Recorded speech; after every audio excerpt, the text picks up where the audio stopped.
Hi, my name is Hannah Gilliam, and this is my story.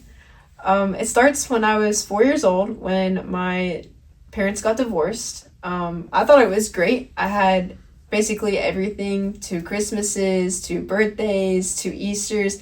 It was basically everything a kid would probably want. But I started to realize how kind of rocky my parents' co-parenting relationship was.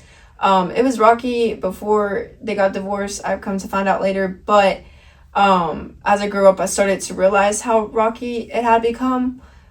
And whenever I would go to my dad's house, it was great at first. Our relationship seemed pretty great, and then he started finding women that he would kind of put me in the back seat after that. Basically, he would basically just make empty promises to me. I'd go over there, and there was one particular lady that he had, one of his wives, got pretty violent sometimes there. Sometimes where I'd have to like go hide in my closet and whatnot, or just call my mom to come pick me up. And it was kind of not of a situation that anyone should have seen. Any kid, I've seen a lot of stuff that no one should have ever seen, especially at the age I was. I was about 9 when I was seeing that stuff, and I didn't realize like how like deeply trauma that stuff could be. And growing up, my dad would start making more empty promises and more empty promises, and so much so that he would go on a trip and then he would lie to me and say that he was working or he was somewhere else. And I started to see through his lies and whatnot. And so it started to really hurt me because I really didn't understand why he would just lie to me.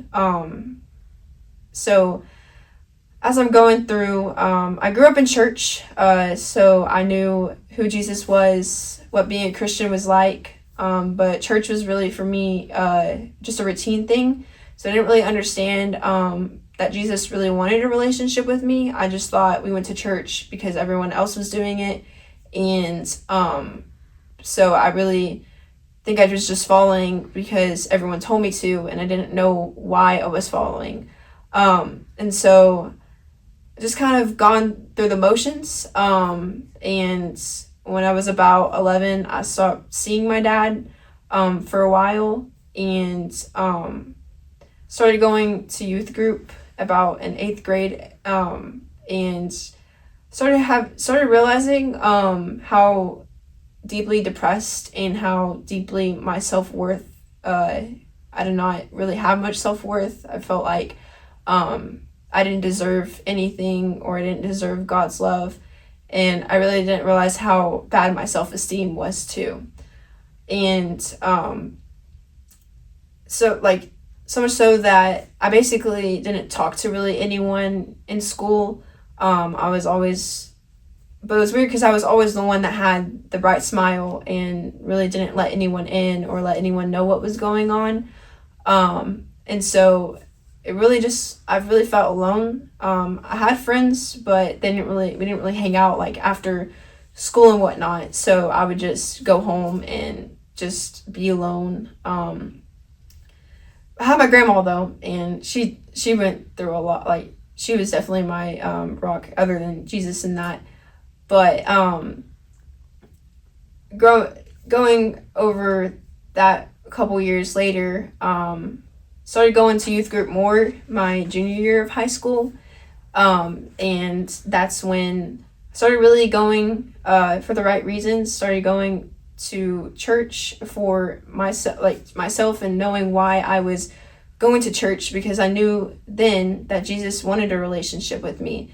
And that's when I met my best friend as well. And I didn't know that my mom had been praying for years though that I'd find some really good friends, and I did find really good friends in youth group.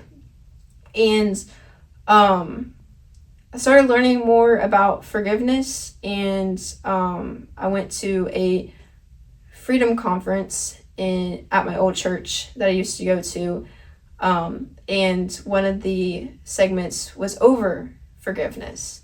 And I didn't really think that I needed to forgive my dad. I had a hard heart for years. Didn't realize how uncompassionate I had became to others, and I kind of just was emotionally numb for a while. And at that conference, somebody had prayed over me in that specific segment, and it was like chains were falling off of me. That's what it felt like. And I felt free.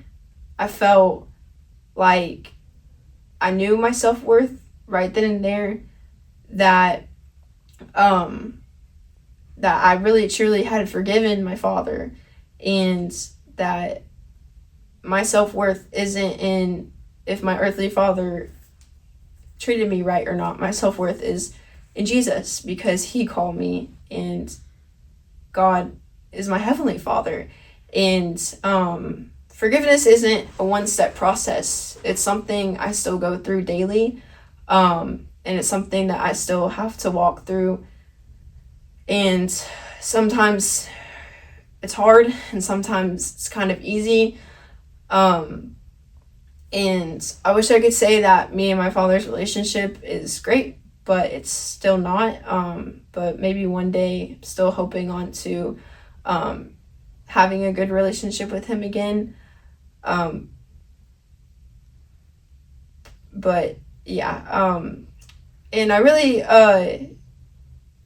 thought that, like, looking at others, that I was just weird for not having a father, but really truly realized that my heavenly father is above all, and that he will provide for me. And growing up too, since my mom was a single mom, kind of struggled a lot, and she kind of tried to keep it away from me, but I'm too smart to get that, to have that kept away from me. So I knew that we were struggling a lot, and that's why, like, going into college too, I was kind of nervous on how I was gonna be able to pay for college, or be able to, like, do anything.